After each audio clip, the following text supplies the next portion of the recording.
So this is David taking black and Colin taking white. All looks good so far. Not a huge mistake by any stretch, but you actually rarely see these extension moves anymore so early in the game. Usually this might be a special Joseki. The reason why is we generally consider taking the corner, playing a move at D3 or taking another corner to be worth more than taking a side move at K4. A very small difference, a little bit preferential, but again, it's not something you really see at the higher levels. Okay, thank you. And there's no sort of like real punishment for it in terms of like, there's no sort of singular Joseki. It's just by allowing your opponent to take a corner move first, they're getting a little bit more. Yeah, that makes sense. So this is fine. Yeah, everything's okay here. I think if I were white, I would just extend here, and let black play this move here. I think allowing these two stones to come under some severe pressure is not something that white really wants to have happen. And so when you play this move, I think that probably maybe black should do a little bit of a further extension, so it's not going to come under much pressure when white strengthens the stone. So if it's something like this, I think it's going to be pretty easy for black to handle this group, and white's not really getting very much, maybe some outward influence, but black will get Sente, can play elsewhere, and it's not clear that this wall is going to be very helpful. Yeah, I think I'm used to that move because I've been playing a lot more handicap games lately, and it feels a little more natural in a handicap game. But what happened in the game? I have a question about those two stones, if you don't mind. Sure, of course. So I like treating those two stones lightly when I play my games because the 3-3 is still open and they're like, it's so easy to run out with them. So I'm just wondering how is that like wrong thinking? No, I don't think it's wrong at all. Although I will say when black plays a move like this, so close, this feels like a very natural extension. So I don't think what Colin did was wrong, right? Because now white gets the exact extension that it would have played anyway, and Yeah. it's as if black plays here and then white plays here, right? White. This is a viable option for white to think about later on, right? It might not play this move immediately, but it's something that white would certainly consider later on as the way to invade this side, right? Which makes me think that this super close black pincer might be a little bit questionable because this is something that white wants to happen anyway. I see. That So makes I sense. should have played on row 11 or 10 instead. I think so. I think because what you want to do is you want to prevent white from getting that natural extension. So if white's forced to play here, I think you can count this as a win, right? Okay. And obviously, if you play here, then you can definitely count this as a win. Something like this. It's hard to really capture the stone. Even playing something like this, it's kind of hard to capture. So for that reason, I would probably play here at either R11 or R10. But I don't think you can really go too wrong. This is okay too. But again, this just feels like a natural extension for white. Very good. If I were white here, this isn't a handicap game, but it feels like a handicap position to a certain degree. And I would kind of want to separate this stone a little bit better. I don't want this one stone to connect up. And because I can get that nice extension at R10, or that white can get that nice extension at R10, I feel like this shape is actually quite good for white. You can either attack these two black stones on the 12 line, or you can attack the two black stones on the 16 line. black wouldn't extend on the side instead. Sorry. Sorry, what was that? So my fear with that would be that black would form a base with the side group. So if black forms a base with the side group, that's when you treat these two stones as light and you get a really nice attack on this one stone in the corner. Got it. And so now white's radiating influence over here, black's territory, the corner territory that's gotten is not going to be worth very much. There's only a few points over here to actually be had.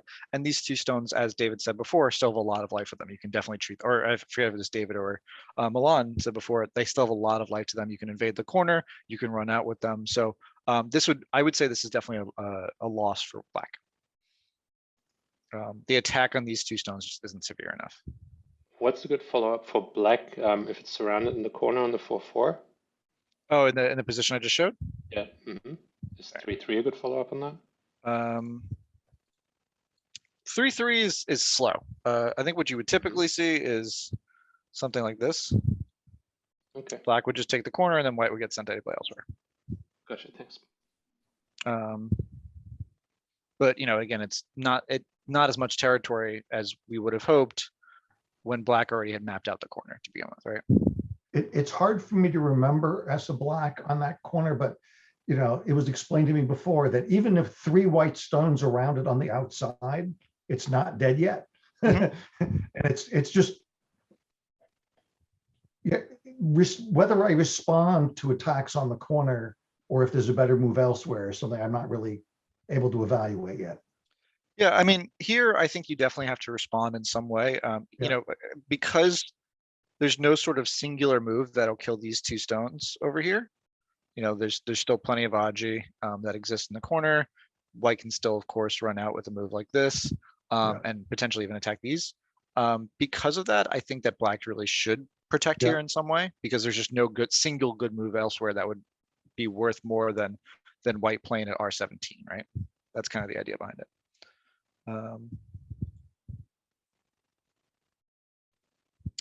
Probably just attach on top. I think it's a little bit more severe, and I think actually the game variation ended up working quite well for white, because obviously if you play like this is obviously a very good result for white, and the reason we can say that is, let's say that black attached here, white plays here, black plays here. Now white's going to play here, right? And of course black can block, and this is kind of the variation that we would expect to happen. Or this one move is kind of what we would expect to happen. But if we change it to be here, you have to add an extra move here in order to actually capture that stone. And you have to add another move here, and again, in order to capture that stone. So you're forced to play on this side in order to separate the stone from the 3/3 stone.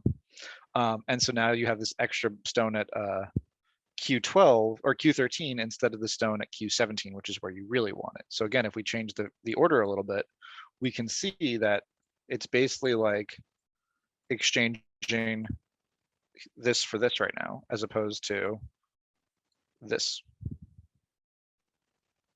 Okay. So I think just a more solid attachment on top would be better here. And again, you're kind of, instead of being able to block here, because we saw that's really inefficient, you're forced to block over here, and it's not clear that this wall is going to be super useful or not. It could be, but it's not clear yet that it's going to be. No reason not to play here. You can just get a little bit more points out of it. But if black chooses to block here, white can play elsewhere. It's still alive in the corner. When you play here, it doesn't really allow for the same, there's some Aji here. It's maybe still connects underneath, but there's a little bit more Aji than there was before. So no reason not to just get the extra point by playing here. Sure. Because think about it this way: if black chooses to play here anyway, it doesn't change any of the points in the upper left, and it's still affecting the white in the lower left the same way. That makes sense. Maybe a little bit too close. I would probably go a little bit further. You have a really strong position here, and there are some forcing moves over here as well. Maybe not immediately forcing, but certainly there are some large corner moves.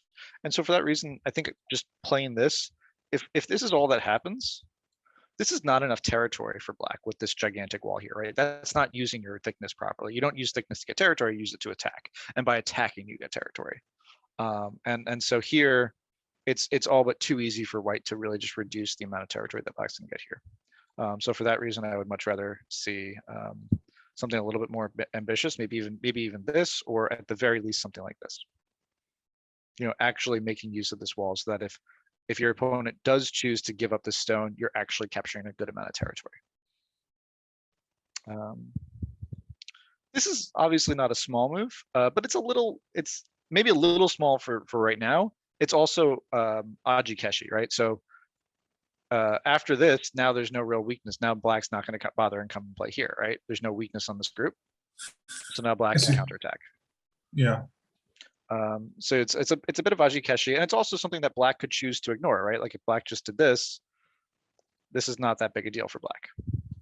This is maybe black playing properly. If kind of, it's done with the attack over here. It's attacked and it's gotten some compensation on this side.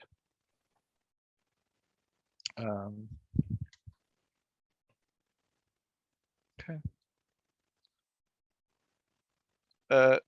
Not certainly f17 is definitely the right idea. One common move that we think of whenever our opponent has a really thick position is we play the large knights move, and this is a nice way to both keep it connected to the 4/4 stone, but also maybe get a slightly better reduction on this really strong position here. Because think about it this way: if we play just here, now black can extend one further, as opposed Yeah, to that makes sense. boom and then boom. Again, not really making as good of use as our thick wall as we'd want to. Okay, seems fine. Yep, all seems good. I think this group has enough flexibility. I'd be more inclined to protect over here. You know, this territory is very easily broken, and it's also possible that this stone is going to come under some severe attack after a move like this, and potentially be either cut off, or at the very least, white's going to get all this territory. There's no singular move here that really does a great job of attacking these stones. You know, maybe something like this might happen.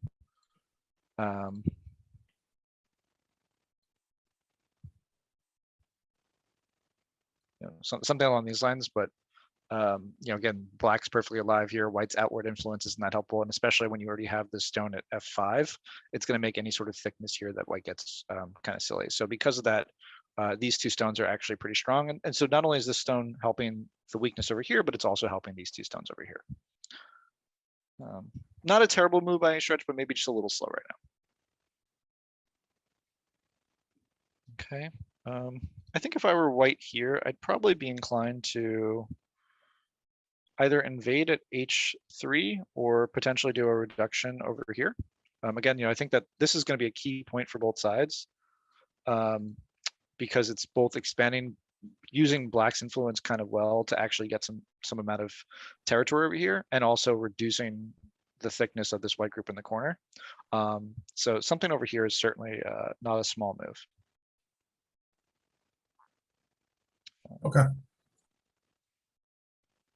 But this is okay too, because you're trying to protect the weakness in the corner. Although there's certainly still some weakness left, right? Like maybe something like this could happen. Yeah, I was going for the dual purpose of protecting the weakness a bit and also putting a bit of pressure on that group and on the side. But as you said, it's not that weak of a group, so especially with the extra moves. So maybe that wasn't the wrong way to think about that. Yeah, I And just think white there's got h3 anyway. yeah, I just think that it's not doing enough of anything. I think it's trying to protect this. I think it's trying to attack this, but it's not doing either one of them well enough. Yeah. I was trying to come up with a double purpose move, and it just didn't. Yeah, as you said, it didn't do enough of either. And again, I think that black, as I mentioned before, I think black is strong enough here to not need this extra move at e11. Much better just to jump at f5 Yeah. or to play a move like h17. Okay. Mhm. Particularly given what white did. So this is actually not a bad move in a normal situation, but I think white's just going to be happy enough to just take the territory here. You know, white could certainly consider attacking and following up as well. But I think that if white just played here, this is already a decent result for white. Black's gotten no territory out of this side. So one kind of common move that black might do is to play here. White will block, and now black can actually attack this single stone. So this is a pretty common idea. But unfortunately, after black jumps here, white's gonna be able to connect here at no problem. And if white chooses to jump here, that means that black's aiming at this M3 weakness over here later on.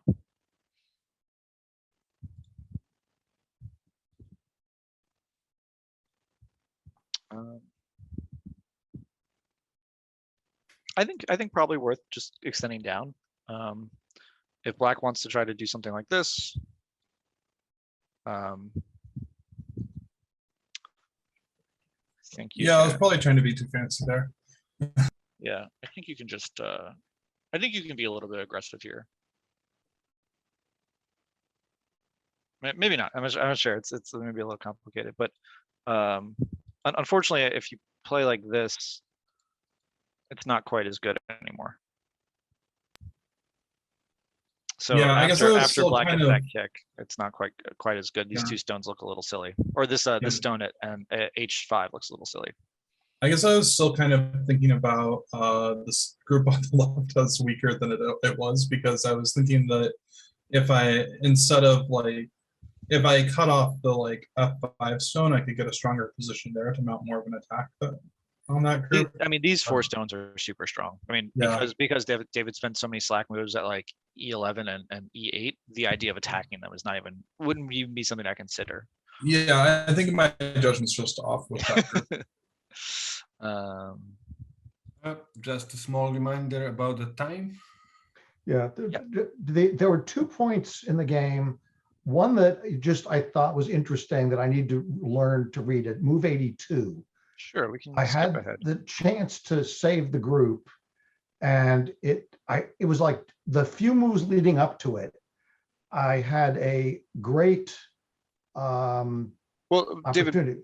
before we get to move 82, can I just say one thing here, Yep. and then we'll jump to 82, because Sure. I don't want to, I want to have you Yep. talk about it as we're looking at it, but I don't want to skip Sure. away from this. So here there was a missed opportunity for Black. Black played in the game. Black played here. Yep. With the idea being that you'll just allow white to connect. I guess you thought this stone was too important, but there's actually a really nice sacrifice to Suja here, where Black connects at H2, which means that Black gets to protect this area here. White will Atari. Then Black gets double Atari. Okay. White takes. Black Ataris. Even if this happens, this is obviously still a great result for Black. So a little bit of a Thank missed you. opportunity here. Thank you.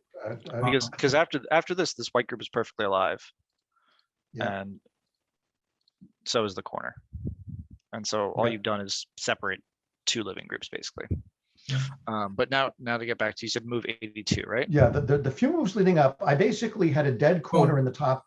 Well, I don't know if you, I mean, we had the bottom right corner was a separate issue. I mean, did It you looks want like to talk Colin about has that, something Colin? about this. Yeah, I had a question about this corner. Sure. This invasion here. Yeah. This was my main question from this game. Sure. Like Okay. when I tried to let's do look, this and we'll jump to David's question right yeah, after sure. that. Yeah. So when I tried to look up this invasion later on, because I wasn't quite sure what to do after Black descended there, I saw people playing the slide at P2, I believe. Yeah, that seems to be the move that I would expect. Yeah, I'm sorry, no, that wasn't the one. So I was thinking if I do Q3, P4, and then slide to O2. I saw that, but in that case, people kept doing Hane on the outside. Yep. But I didn't see a problem with doing a Hane on the inside for Black, and I couldn't quite figure out why people didn't consider that. There's potentially a shortage of liberties here. Okay. It's also something that could be problematic later, right? Like if white ever gets this move, that's definitely problematic, because I can see that, yeah. And then Atari, and now these stones are dead.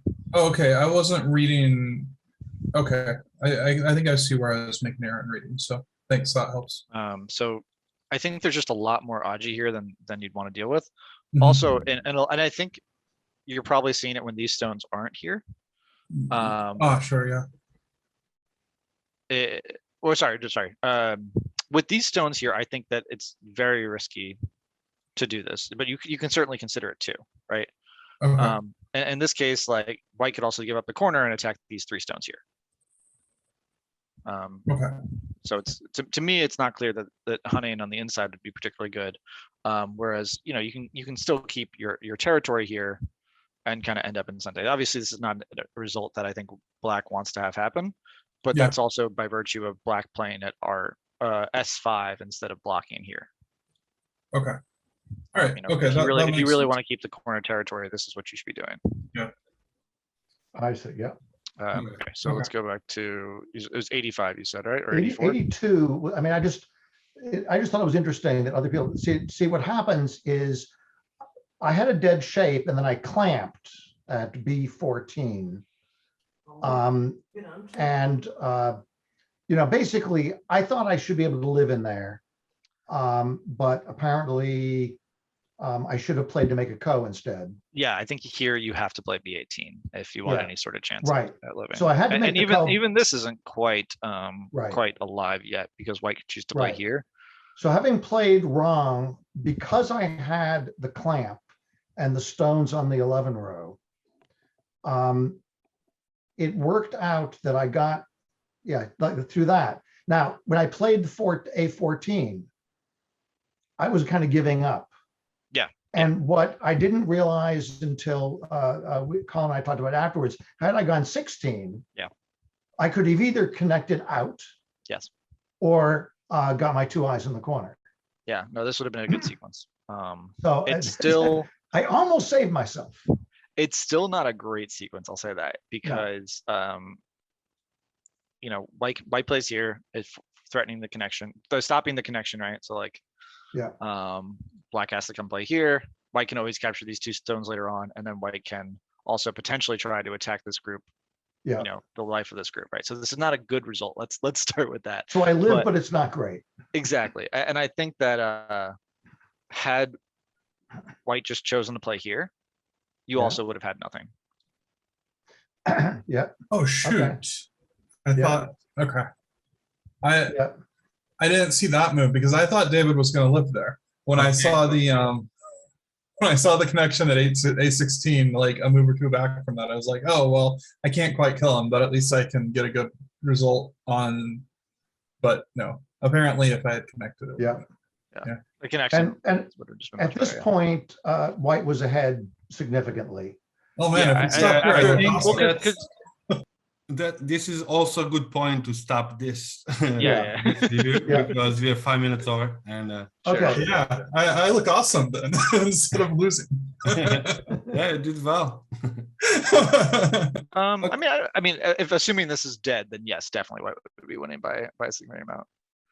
Otherwise, I think it's still a game, certainly.